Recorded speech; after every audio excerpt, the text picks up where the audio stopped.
Itu kambing belum dimasukkan, ada di kejauhan sedulur, tapi sedang digiring. Nah, kita sekarang itu sedang kembali ke kandang ayam. Nah, saya tadi sudah mengasih makan ayam dan sudah memasukkan ayam. Dan sekarang masih ada sisa waktu. Nah, apa cerita tentang kacang panjang ini, sedulur? Ya, dengan lanjaran yang peot begini dan tidak teratur, dan kemudian sudah berbuah, dan kita sudah barter dengan Nyai pedagang pepes yang biasa buat pepes ayam, pepes jambal maupun jenis pepes ikan lain. Nah, apa cerita yang mau kita bangun, sedulur? Jadi ceritanya, sedulur, saya itu termasuk pekebun coba-coba, pemula tapi coba-coba. Dan saya menanam itu sebagai pemula bukan untuk mendapatkan hasil. Orientasi hasil masih target kedua.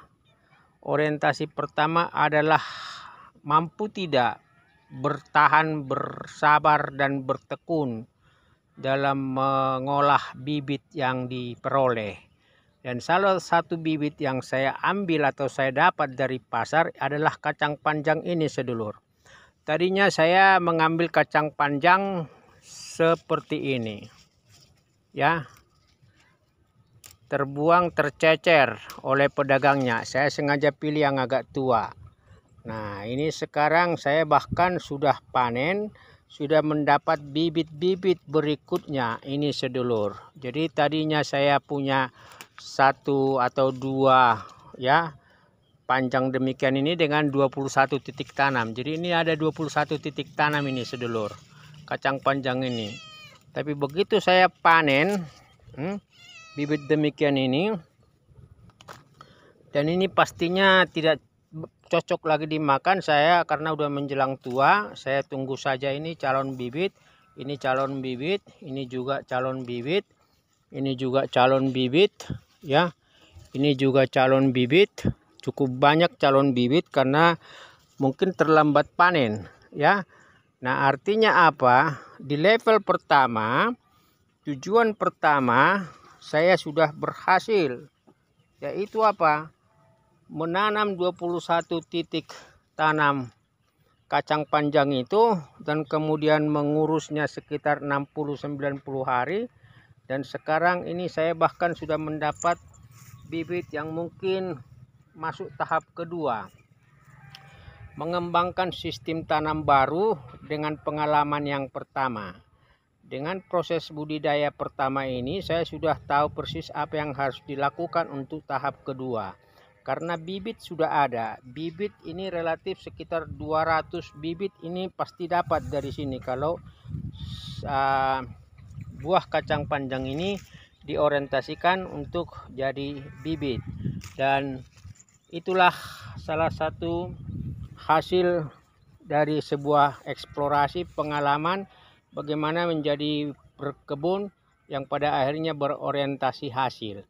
Tetapi dengan target pertama, punya pengalaman dalam sistem pengolahan tanah, punya pengalaman tanah dalam sistem semai biji, punya pengalaman tanah dalam pemberian pupuk-pupuk organik membantu media lahan menjadi subur, punya pengalaman dasar untuk kemudian menyiram, konsisten menyiram, menyiangi, dan kemudian punya pengalaman untuk memberikan pupuk-pupuk tambahan di masa pertumbuhan, dan kemudian punya pengalaman memberikan pestisida, insektisida ketika dia mulai berkembang, dan kemudian punya pengalaman bagaimana nantinya membuat lanjaran yang lebih bagus. Jadi pengalaman pertama ini mengajari saya untuk masuk pada target kedua karena bibit sudah ada, tidak beli, dan relatif lahan juga ada. Dan pada akhirnya pengalaman pertama dengan seluruh akumulasi keterbatasan dan kesalahan yang ada akan meningkatkan untuk rencana kedua, yaitu menanam kacang panjang dalam jumlah yang lebih besar dengan fokus mempraktekkan kembali pengalaman-pengalaman dasar, pengalaman-pengalaman awal yang bisa menjadi batu loncatan bahwa target kedua itu adalah berorientasi panen untuk dijual. Saat ini panen kecilnya memang untuk barter biar dapat ikan pepes ayam, dan itu juga sudah lumayan. Jadi akumulasi pengetahuan, akumulasi pengalaman, akumulasi juga konsistensi dalam karakter sebagai pekebun pemula itu akan membawa pada tahapan kedua menjadi pekebun yang lebih berhasil. Demikian sedulur, sekedar refleksi dan sedikit sharing pengalaman pekebun pemula yang dimulai dari nol, dan ini sudah masuk pada tahap target kedua. Salam sehat, salam berkebun, salam sejahtera buat para sedulur semuanya dimanapun berada.